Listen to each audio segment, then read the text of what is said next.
On le sait, vous êtes comme nous, vous êtes la génération de l'Internet. Vous passez votre temps sur les réseaux sociaux, les YouTube, les Twitter, puis les Instagram. Vous comprenez toutes les petites blagues raffinées qui ont pu voir le jour sur la toile dans les 2 dernières décennies. Et quel meilleur support visuel pour une blague de l'Internet qu'un meme?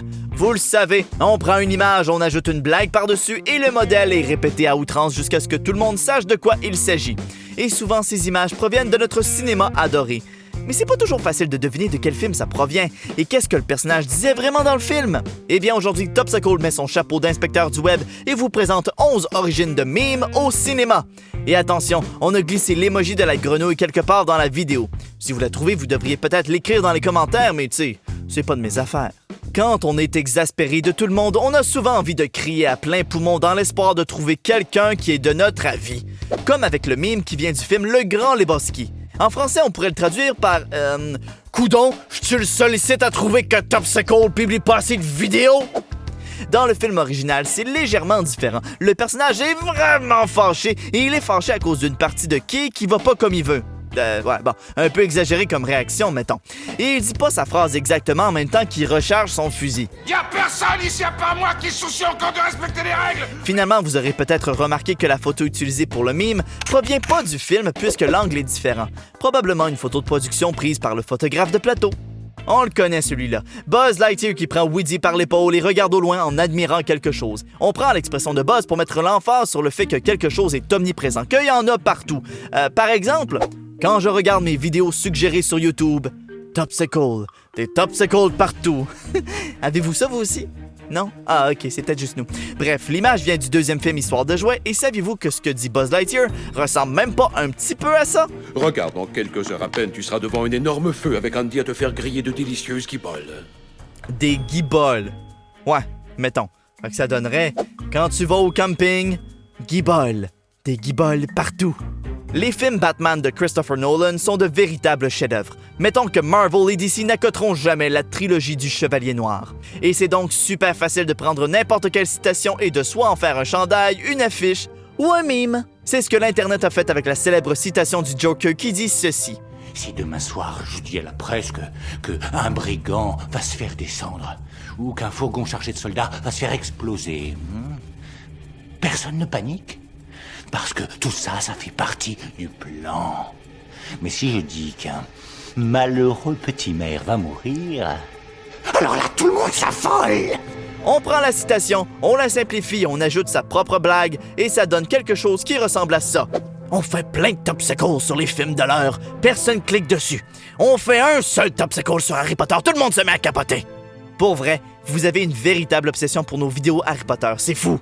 Willy Wonka condescendant est probablement le mime préféré des Français. L'expression faciale de feu Gene Wilder dans le film original de Willy Wonka et la chocolaterie est tout simplement parfaite. L'ajout à côté sur le point, il a l'air de quelqu'un qui sait qu'il a raison mais qui a envie de t'entendre t'enfoncer encore plus.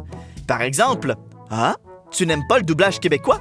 Je t'en prie, explique-moi pourquoi le doublage français est supérieur malgré le fait que ces 2 versions existent précisément pour 2 publics et 2 cultures différentes. » Ahem!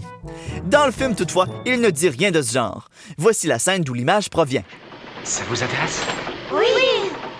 C'est le moins qu'on puisse dire, les mimes du Seigneur des Anneaux sont très populaires. Gandalf, Frodon, Legolas, on les a tous certainement déjà vus livrer une petite blagounette sur les interwebs. Mais le plus connu est très certainement Boromir dans le Conseil d'Elrond qui dit « On n'entre pas si facilement en Mordor. » En effet, c'est pas si simple aller au Mordor. Voici donc l'exemple parfait pour illustrer quelque chose de particulièrement difficile, comme ceci par exemple. On n'atteint pas si facilement 100 000 vues sur un Topsicle. Ouais, on l'a fait plusieurs fois, mais c'est pas toujours facile. Robin Williams nous a laissé en héritage une panoplie de films tout aussi fantastiques les uns que les autres. Et parmi eux, il y a Jumanji.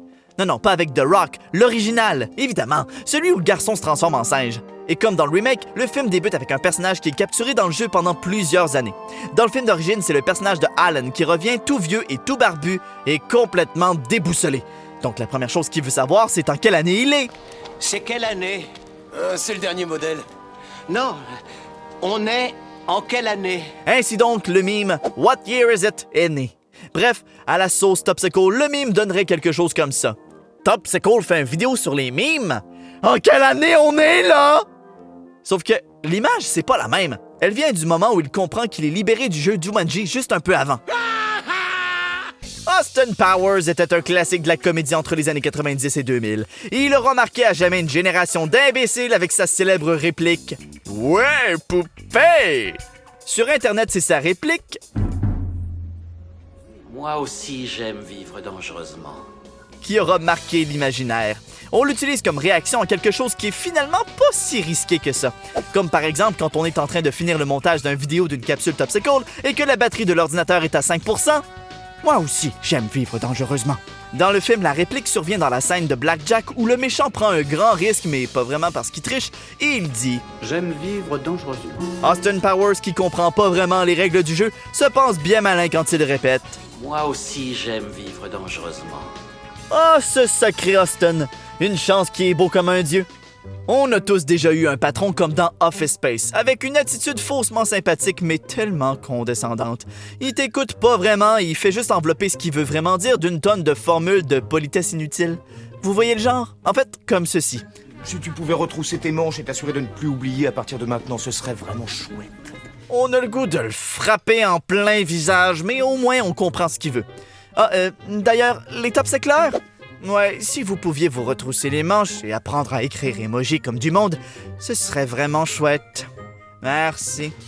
Quand on veut rire de soi-même, rien de mieux qu'un meme qui provient d'un film de Judd Apatow, le roi de l'autodérision. Connu pour ses films qui tournent autour de gars un peu beaucoup pathétiques, Apatow adore ça quand ils rient de leur propre gueule.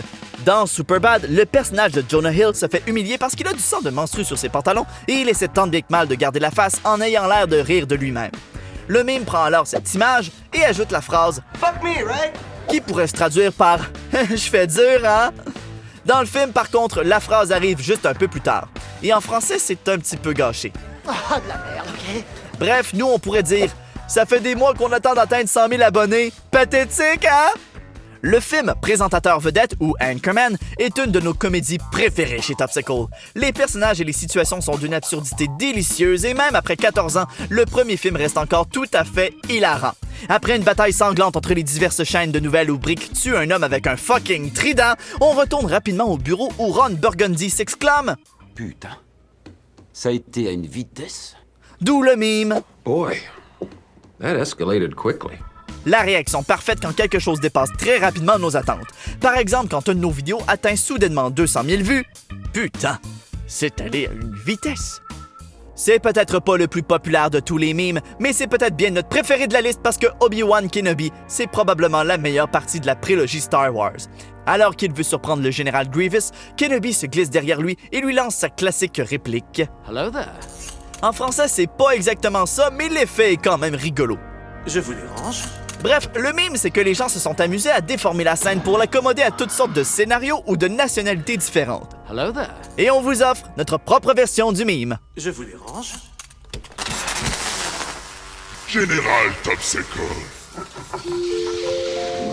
Le cinéma sera toujours une source inépuisable de mimes, ça ne fait aucun doute. Mais c'est quoi votre mème préféré? Ou plutôt votre moment mis sur pause préféré? Dites-nous tout ça dans les commentaires et avez-vous trouvé l'emoji? Et avez-vous appris comment écrire emoji? Abonnez-vous, un petit pouce en l'air si vous avez aimé. Et là-dessus, je vous laisse, je m'en vais faire du tri dans mon dossier de GIF. À plus! On dit GIF ou GIF? GIF? GIF? Girafe? Girafe? Girafe? Je sais plus.